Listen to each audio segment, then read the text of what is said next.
Dear students, today we are going to discuss about the challenges of nation building. This chapter belongs to class 12th of NCERT book, and a few of the challenges we have discussed earlier. The challenge before the nation at the time of partition was challenge of rehabilitation of migrated and displaced persons. Second challenge was challenge to maintain unity along with diversity. Then there was third challenge, which was a major challenge to establish democracy in this country. And the fourth challenge was to put the nation on the path of development. So these challenges were faced at the time of partition by the interim government and the coming governments. But new challenges also erupted, and there was a new challenge of creating new states on the basis of language. In 1920, Congress session of Nagpur had decided that states should be created on the basis of language and cultural plurality of this country. They took that the states which were during British rule were artificial states, artificial boundaries just for convenience of administration. They were administrative units, not cohesive units. So it was decided in that Congress session of 1920. But when the time to put that into practice came, it was very difficult because they had a experience of disruption, disintegration, violence of the partition, and they had a fear that it may not be repeated. So they decided to postpone, but this postponement was resented. So before we discuss about the creation of these states, demarcation of new boundaries of the states, let's discuss the problem of that time at the partition time, which was of integration of princely states. There were 565 princely states at the time of partition, and British rule had decided to give them independence to merge either with India or with Pakistan or to maintain their independent identity. So it was going to create a big problem if this was left to the princely states. Our Deputy Prime Minister Sardar Patel, the Home Minister of that time, persuaded most of the states to agree to join the Union of India.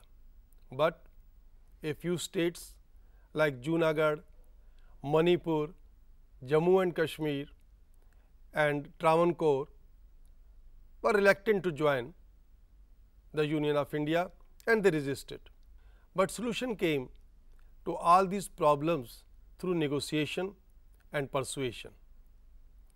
Junagadh case was decided by plebiscite. People of that state were in a mood to join the Union of India, and they joined. So problem was solved. But as far as Manipur, Jammu and Kashmir and Hyderabad are concerned, they were very reluctant. Now let's take one by one. In case of Jammu and Kashmir, king of that time, Maharaja Hari Singh, was not in a mood to join either Pakistan or India, but it was attacked by the Qawailis, and they had encroached upon the territory of that Jammu and Kashmir, which are still known as POK, Pakistan occupied Kashmir. When he felt these Qawailis may take over more territory, then he requested the government of India to intervene, to help, and the government of India gave its army to oppose those Qawailis, and then Maharaja Hari Singh signed the instrument of accession and joined the Union of India. Take the case of Hyderabad. Nawab of Hyderabad, which was known as Nizam Hyderabad, was very reluctant to join the Union of India, and it was very difficult option for Government of India as well as for Nizam Hyderabad to have independent identity within the boundary of Union of India. Nizam Hyderabad was persuaded to join and a standstill agreement was signed, but people of Hyderabad, non-Muslims, residents of Hyderabad, women of Hyderabad, workers of Hyderabad, they were all in a mood to join the Union of India. So an agitation started there, and Nizam Hyderabad asked his army, that those were called Razakars, to deal with the problems.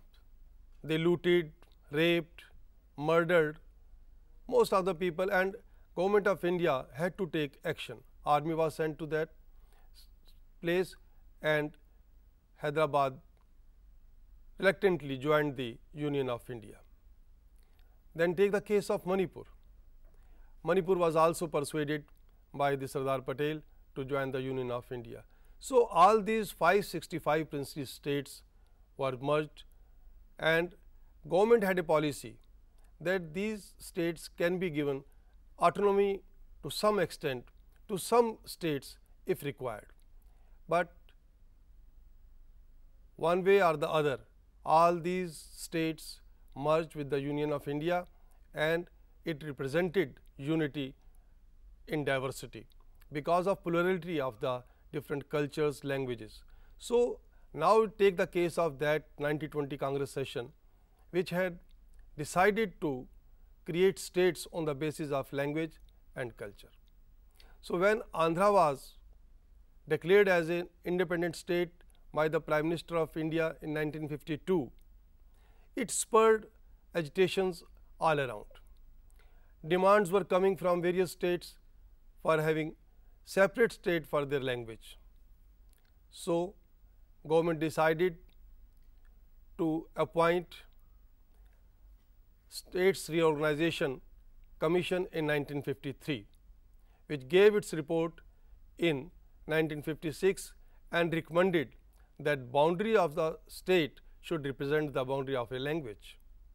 So from here started the process that states were being created on the basis of language, and 14 states and 6 union territories were carved out. But with the passage of time, language did not remain the sole basis for reorganization of states. A few experiments were also there.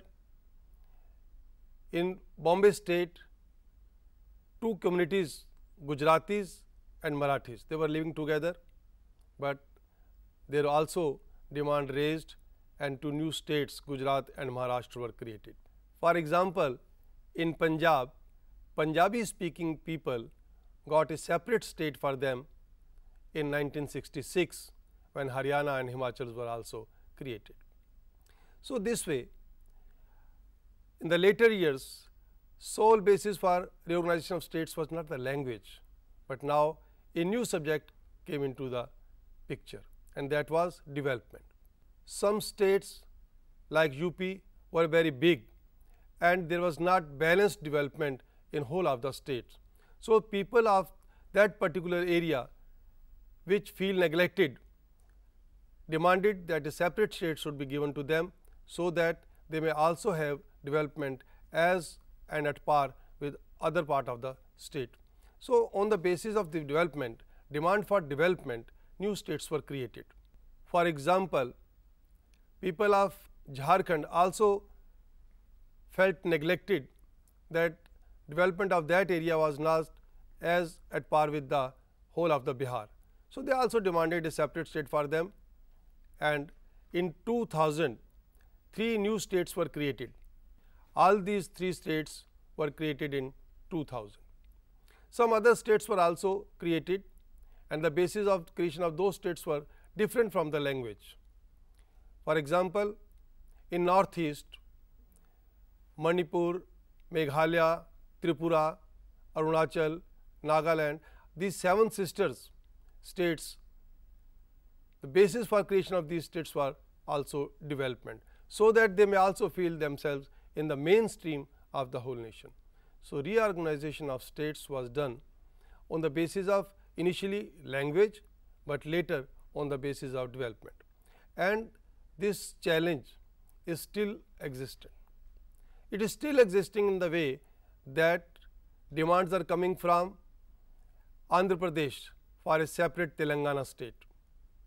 Reason again development and feeling neglected.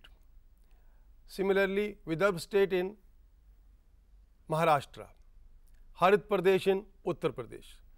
These demands are coming in, but nowadays it is being thought that smaller states are better for development, but that also costs. So, reorganization of states which were initially based on the language, culture, then on the basis of development, and now for demand for smaller states, all these demands are to be judiciously discussed and decision is to be taken by the government, but I think that you must have understood how this country, which initially was of having a few states, now has 28 states and 7 union territories. So, the whole process of reorganization of states is before you, and you must know where do you live, what is your state, and how your state is developing. So, dear children, from the examination point of view also, you must go through this chapter and must know that the process of reorganization of states was a very difficult process. Uniting integration of the princely states was also a very difficult process, but our leaders did their job very well, and now India as a one unit, Union of India is there with 28 states and 7 union territories.